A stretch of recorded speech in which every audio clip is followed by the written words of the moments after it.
4 მილიონი სააღდგომო ხელფასებზე, პრემიებსა და სახელფასო დაანამატებზე, რომლებიც თბილისის თვითმმართველობაში დარიგდა დღესასწაულისთვის, მერიის თანამშრომლებმა ხელფასის 80% დამატებით მიიღეს. მათ შორის ბევრია ისეთიც, ვინც საათსტაციო გამოცდები ვერ ჩააბარა, თუმცა ნარმანიას უწყებაში, როგორც ჩანს, არაკომპეტენტურობაც ანაზღაურებადია. Jamshi დედაქალაქის მთავრობის შენახვა აპრილში 4 მილიონი დაგმიშდა, 4 მილიონ ლარზე ცოტა მეტი. 4 მილიონზე მეტი ლარი არასამთავრობო ორგანიზაციის ინფორმაციით სახელფასო დანამატებისა და პრემიების სახით მერიისა და გამგეობების თანამშრომლებზე აღდგომის დღესასწაულთან დაკავშირებით დაიხარჯა. თითოეულმა ხელფასის 80% მიიღო, მათ შორის გამოცდებში ჩაჭრილებმაც.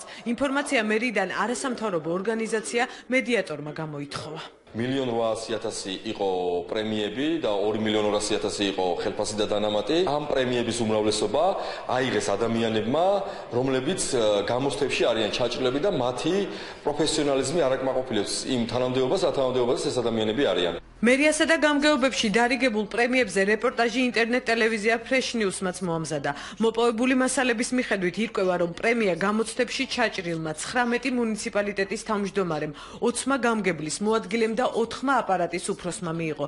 მათ შორის ვაზისუბნის მუნიციპალიტეტის თავმჯდომარემ, რომელიც გამოცდაში ჩაიჭრა, თუმცა თანამდებობაზე მაინც დარჩა. ბიკენტი დვალმა მხოლოდ ერთ თვეში პრემიის სახით 3000 ლარი მიიღო. თქვენ გამოცდები ვერ ჩააბარეთ, ხო? გამოცდები ვერა. და მაინც აიღეთ ამ თანხა პრემია. გამგეობის თანამშრომლებისთვის პრემიების გაცემას ადასტურებს დიდუბის გამგებელიც. მუნიციპალიტეტის ხელმძღვანელი არც იმას მალავს, რომ გამოცდებში ჩაჭრილი საჯარო მოხელეების წაახალისა. ამ ფაქტს ირმა ზავრადაშვილი ასეხსნის. პრემიები მივეცი, იმიტომ რომ 93.02%-ით შესრულდა პირველი კვარტალი. ხედა ღამე მუშაობ და ეს ხალხი იმისთვის, რომ ამ შედეგზე გასულიყო.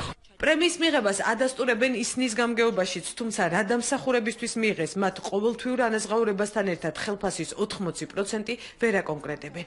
კონკრეტულად რომელი სამუშაო შეასრულეს განკრეტებით? რაც არის ჩვენი სამუშაო, იმას ახლა კონკრეტულად გამგეობაში არის იმდენი სამუშაო, რა ვიცი ახლა. რატომ გასცა მერიამ პრემიები და სახელფასო დანამატები ეგრეთ წოდებული ქამრების შემოჭერის პარალელურად? მერიის მაღალჩინოსნები ამის შესახებ არ საუბრობენ. თბილისის მერი დედაქალაქში არ იმყოფება, ვიცე-მერი კი აცხადებს, რომ მას ამის შესახებ ინფორმაცია არ აქვს.